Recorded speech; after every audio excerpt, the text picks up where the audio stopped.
Yo, what's up everybody? Samir here with Menden Fitness Studio. So I'm about to walk you through a little workout that I do once in a while just for total body fitness and to improve my athletic performance. I'm not an athlete, but if I ever wanted to become an athlete, I could be. So you see me here warming up on the rower here. And I like the rower because it hits so many muscles at once. So you see with the pull, I'm hitting my upper back muscles. I'm hitting my forearms. I'm hitting my quads. I'm hitting my calves. I'm hitting my hamstrings. I'm throwing raspberries at the camera. But I'm moving at a low intensity, so there's low resistance on the rower there. So again, this is just a warm up just to get some get my body heat up, get my core temperature going, and get the muscles kind of gently acclimated to exercise. So yeah, go on for like 5 minutes here. So yeah, so you're just gonna sit there and watch me roll pretty much. But yeah, rowing is awesome, man. It's a really functional exercise. It's not, even though you're not getting that contralateral movement with the arms and the legs crossing the midline, or your arms and legs like crossing the midline and alternating, still getting a good workout. But yep, so I'm going here. Again, the intention here is to get my heart rate up a little bit. Get my mind and my body in sync, letting them both know it's time to wreck this damn gym with all these old people in it and scare the life out of them. Nah, I'm kidding. Yeah.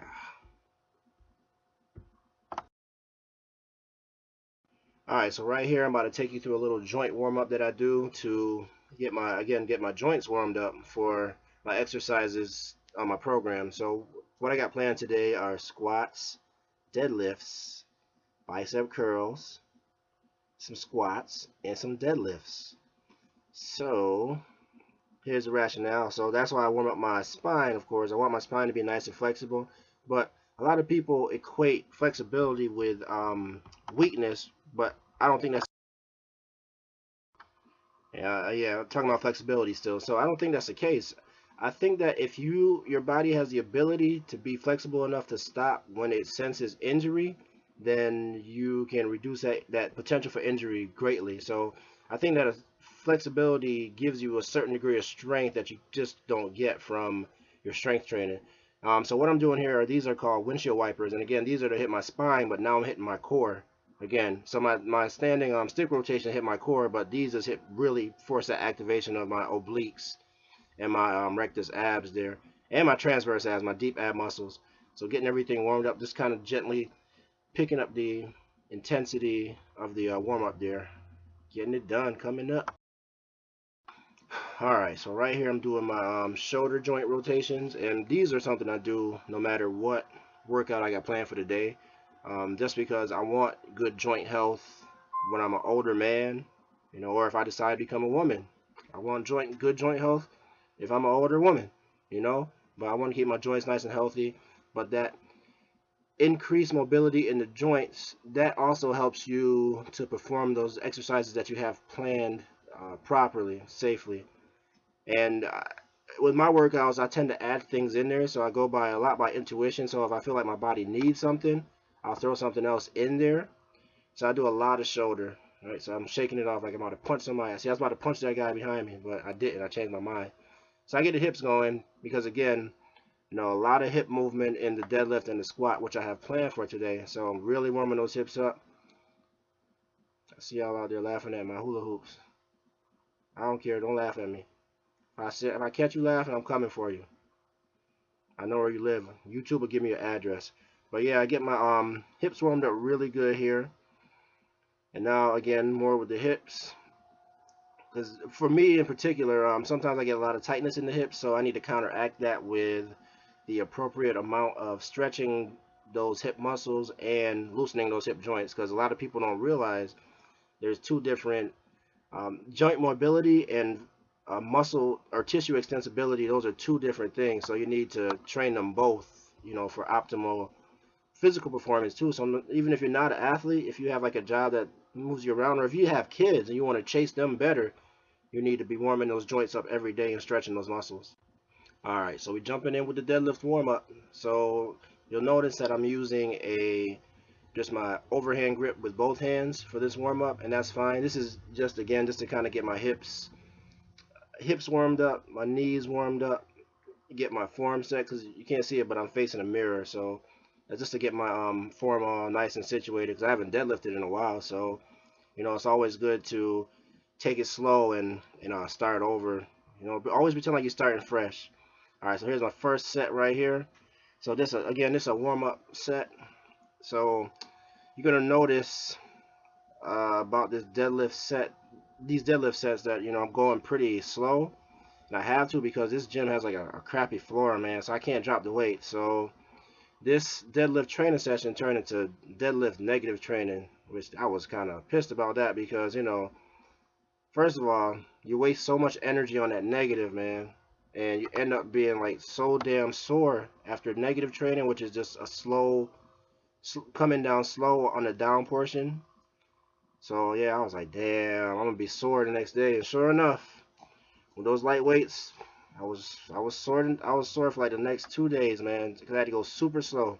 So I mean, there is benefit to negative training, but just keep that in mind. Keep in mind the stability of the floors in the gym that you're training at.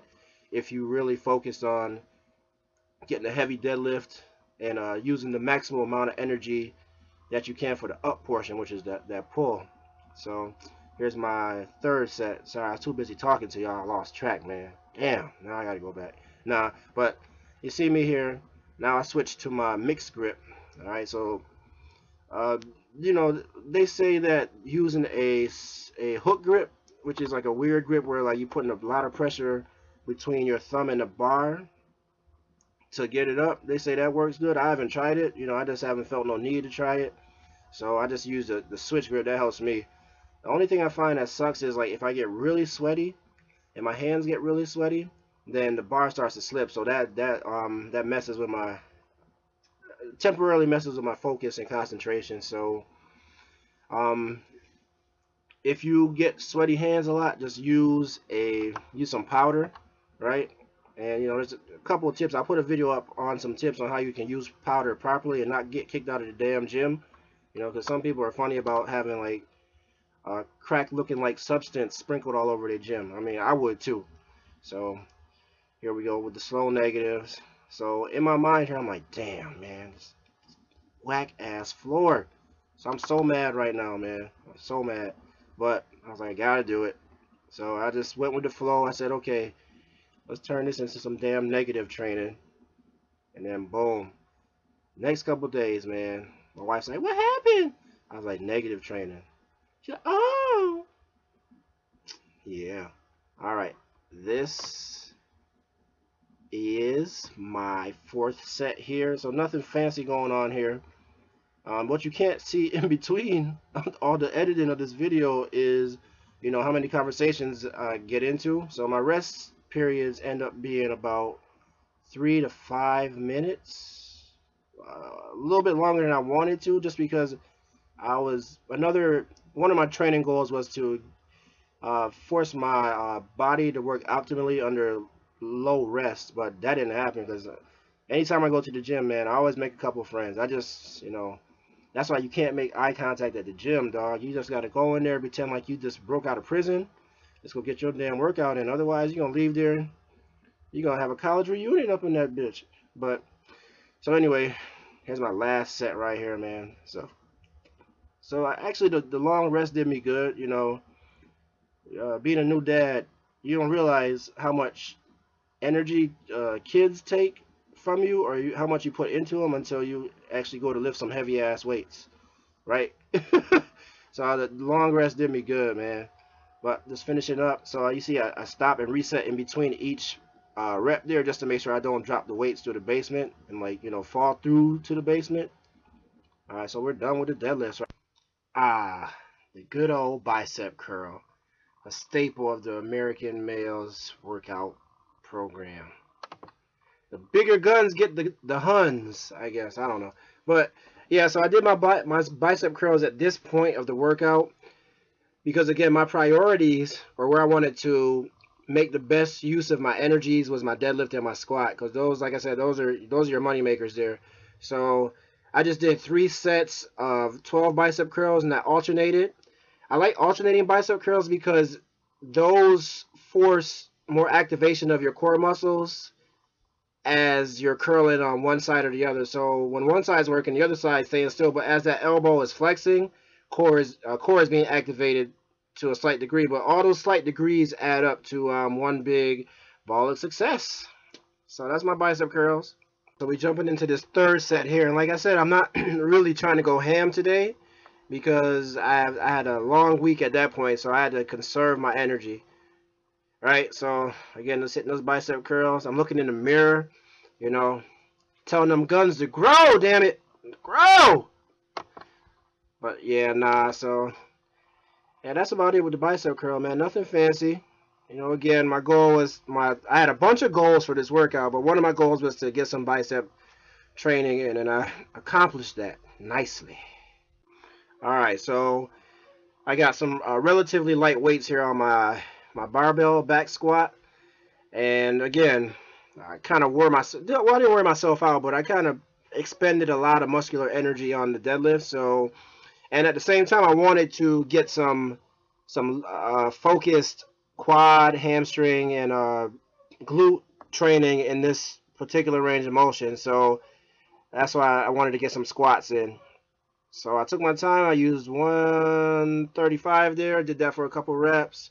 And I only do a couple sets here with that weight.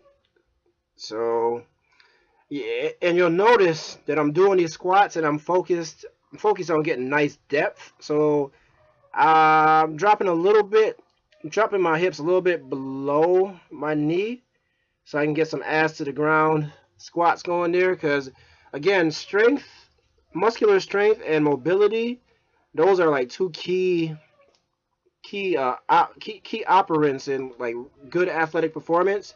So if you can squat past 90 and express power. All right, so right here I'm just hitting my tricep extensions, and what you can't hear here is a conversation I'm having with the guy next to me, a boy.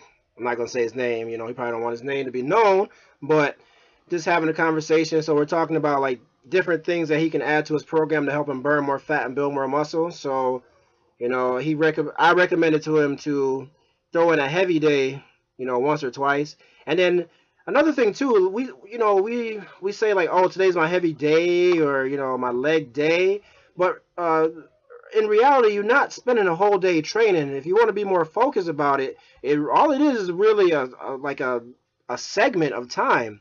So that should help take some of that edge off of you know, when you're going to train, man. You know, it's not a whole day, it's just a little segment of your day that you're gonna train that body part or body parts. Alright, so I'm into my rows here, and the rows serve two functions. They serve the first function being to amplify the heavy pull work that I just got from my deadlifts, and to also work my triceps and biceps. So you see the tricep, they busting out because they fully activated, but this row work was for moderately heavy reps, so I went about 10 reps per arm there. And again, you know, I always do like my non-focused muscles for the training day. I do those last because I need those muscles. I need some of their ATP. I need a lot of their ATP to get those heavy lifts out of the way. So here's my second set of rows here. So nothing fancy. I'm just using this row, and this row is good. This bench supported row is good for your core as well. So you know, you get in there, you activate that core, you really feel that core working as you pull, and then I switch over. Can't roll it under because there's some Richard Simmons dumbbells up under there, so I can't really use that space. But I just pass it across the top there, and I just pull. So I actually got a good workout with those 40s, man. So it did me good. All right, so here's some more light pull work. Light meaning weight, but they were high reps. So again, I got all my heavy stuff out of the way. So now I'm just gonna uh, accentuate that training with some light lat pull downs here. And I use the neutral grip. So neutral grip is the inside grip, because I feel like for me that activates my triceps more, but that also gets my it hits my rotator cuff muscles a little bit as well. So as I'm doing this, I'm feeling a lot of work in my rotator cuff muscles, man. So they did me good, and especially in my triceps, because my triceps are already pretty warmed up or worn from the tricep extension. So these did me good, man. So here's my second set here. So I'm just pulling. So again, high reps just to get endurance. So once you get your heavy lifts out of the way, if you got heavy lifting going on, you can switch focus to endurance if you're done with those. So that way, you get the best of both worlds. And if you're trying to burn calories and build more muscle, you can build more muscle like that. So that'll help you get get you a little bit closer to achieving hypertrophy or muscle size increase. All right. So wrapping up this second set here. All right, so jumping into the third set, you see that big old sweat skunk streak down my back, man. So, that's another reason why you want to hit every single muscle in a workout, because that really boosts your metabolism. So a lot of people don't realize, like, your metabolism is as fast as your muscles are active. So the more muscles you activate during a workout, the more fat you're going to burn easily, because muscles, they use fat for energy primarily. That's one of the primary sources of energy. So wrapping up this third set of lat pull downs, and now this barbell thrust. So this right here, this really helps me keep my glutes nice and strong and powerful. So you see there's a flexing of the hip there, the hip joint there, and that's awesome for anyone that's deadlifting or squatting, because it helps you really focus in on the glutes, the hamstrings, the calves, a little bit on the quads, but those three, the calves, the glutes, and the hamstrings, that whole posterior chain, they're getting hit right there really good. So, and you see I'm just using the 45-pound bar, but at that point in my workout, that 45-pound bar was enough, because I had already did my heavy deadlift and my squats there, so I had already hit a lot of hip movement and glute activation. So here's my second set here, and that bench is kind of high, so that's why I didn't put any weight on it. But again, that 45-pound bar was just right, so we got it done just right with that 45-pound bar. So here's my second set here, and again, if anyone is wanting to improve sprint speed, these are a good exercise to fit into your program somewhere. So you have to look at your program and figure out where it fits best, but that's one that should be in your program. And then you add weight or decrease weight to the bar accordingly there. So I'm wrapping up my third set here, and then yeah, the bench was kind of high, so I had to get down awkwardly, which is good because I didn't have weight on the bar, so that worked out perfect.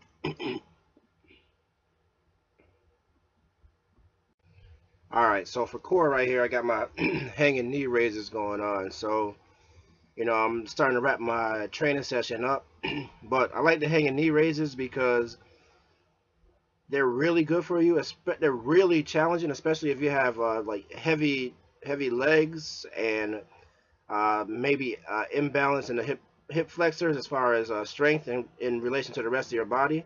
So for me, doing the hanging leg raises, they're a real challenge. Like, they really get my lower abs stimulated, just because my legs are so big. I guess my bones are heavy, so that's a lot of work for them hips to do. So I try to focus on keeping the knees together, but obviously on these sets right here, my mind is already kind of worn out.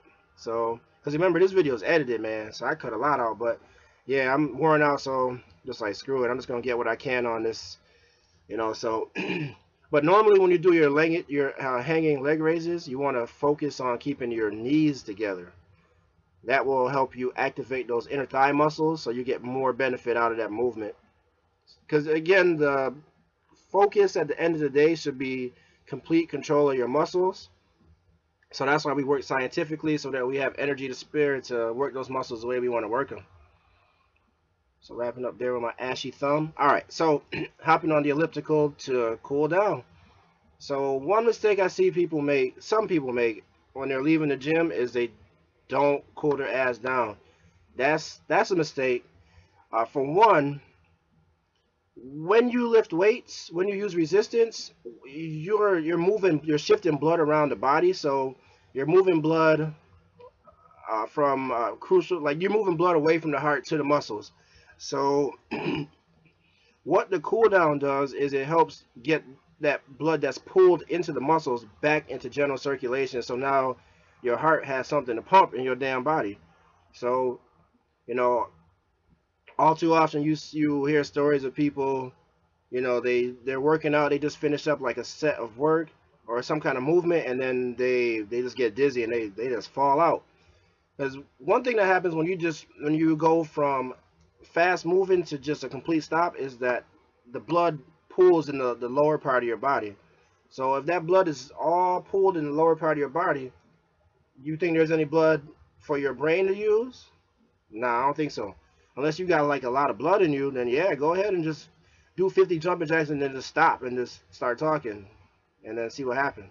But I don't have that much damn blood, so I only got a little bit of blood, so I'm gonna keep moving. So I'm cooling down. So it's a light intensity. I'm not trying to break a sweat. I'm just here again to. Another thing the cool down does is it tells your sympathetic nervous system to relax. So you have two nervous systems in your body. You have your parasympathetic, which is like your nervous system that's activated when you're at rest or when you're at peace, and your sympathetic nervous system, which is activated when you're doing something like working out. So what I'm doing here is I'm telling my sympathetic nervous system to relax and let my parasympathetic nervous system take over, because I'm not going to war. I'm not about to go fight nobody, so I'm just cooling down. I'm getting ready to, enjoy the rest of my day.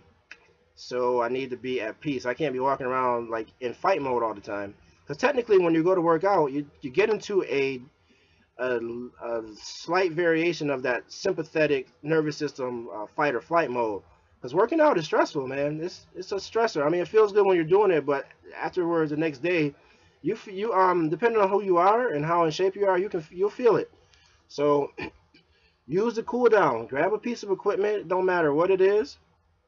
If you have equipment, even if you don't have equipment available, just take a walk around the area that you're working out in. Take a walk around, and just as you walk around, I would take maybe 3 to 5 minutes, maybe more, depending on how long the workout was or how intense or how heavy you lifted. I would take a nice amount of time to cool down, and make sure that you're checking your heart rate as you're cooling down there. So yeah, no, that's the workout there. I got on matching socks. So let's see, what else can I say? I'm looking around at stuff, and it's a great day. Actually, it was a sunny day. It turned out to be a sunny day, man. So a good day to be lifting. But we in Rochester here, man. So the winters they get kind of crappy. Like winter, just you never. It's like rolling the dice with winter in Rochester. Like winter it'll be like, damn. Let's see. Should I dump a blizzard on their ass, or should I just sprinkle, or should I not snow? I don't know. Very temperamental these winters here in Rochester. So coming down, getting ready, coming to the end of my cool off here. So I feel good. I feel light. Actually, when you come from the cool down, you should feel slightly refreshed, man. Because another thing the cool down does is it helps you to regulate your breathing. So you go from that fast, intense, war ready breathing to that deep, relaxed, oh, la la la la, walking through a meadow, that type of breathing. So you switch gears too. So again, the cool down is just another way to help you gain control over your mind and your body, man. So a lot of things going on when you're working out. You're not just working your muscles, you're working your mind, which are working your muscles. So holistic working out can be a holistic experience if you really have the mindset of, oh, I'm going to train my mind as I'm training my body here. So by the way, if you want more tips on that mind-body connection and how to make it deeper and stronger, make sure you check out a copy of my book, Master Keys to Health and Vitality. Not gonna want to be without it. That is a lifelong compendium that you can keep with you forever. You can pass it on to your friends and family, and that'll help you. That'll serve you in your goal for health and vitality for the rest of your life. Yes, that was a plug, but I do care. So I want you to know that there are resources out there. All right. So I'm coming to the end of my cool down here, slowing down. And yeah, like I said, when I step off this machine, I feel good because I'm cooled down properly.